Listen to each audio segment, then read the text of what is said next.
আসসালামু আলাইকুম। যারা স্বপ্নের বাড়ি করেন তাদের বাড়িতে টাইলস অবশ্যই লাগান।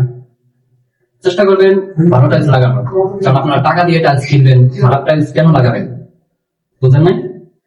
বিষয় হলো এই যে টাইলসটা দেখতেছেন আপনারা, এই টাইলসটা হচ্ছে বি গ্রেডের tiles. B grade, C grade টাইলসের ভিতরে থাকে, কিন্তু আপনারা দেখান এই টাইলসটা দেখান। এখন এই টাইলসটা হচ্ছে, এই বর্ডারটা হচ্ছে ছোট, এই লাইট কালারটার টাইলসটা হচ্ছে বড়, আবার ডিপটা হচ্ছে বড়, মাঝখানে বর্ডার হচ্ছে ছোট। তার কারণে এরকম মাঝখানে গ্যাপ হয়ে যায়। এমনকি এই টাইলস গুলো হচ্ছে মাটাম কাটা। মাটাম কাটা বলতে বেঁকা থাকে, বেঁকা থাকার কারণে এই টাইলস গুলো দেখেন কি অবস্থা, এগুলো ফিনিশিং এই যে মাথা কাটা, এই মাথা মিলছে, এই মাথা মিলে নাই। হ্যাঁ ঠিক আছে, এগুলো ফিনিশিং দেওয়া যায় না। তাই কাজ কমপ্লিট হওয়ার পরে আপনার কাছে এই কাজটা একেবারেই ভালো লাগবে না। বুঝতে পারছেন? এই টাইলস দিয়ে কাজ করলে টাইলস সুন্দর, আপনার পছন্দ হয়েছে, কিন্তু ফিনিশিং ভালো না। অনেকে আপনারা বুঝাইবো কাজ কমপ্লিট হওয়ার পরে ভাই এগুলো ফুটিং দিলে ঠিক হয়ে যাবে, আসলে কিন্তু না।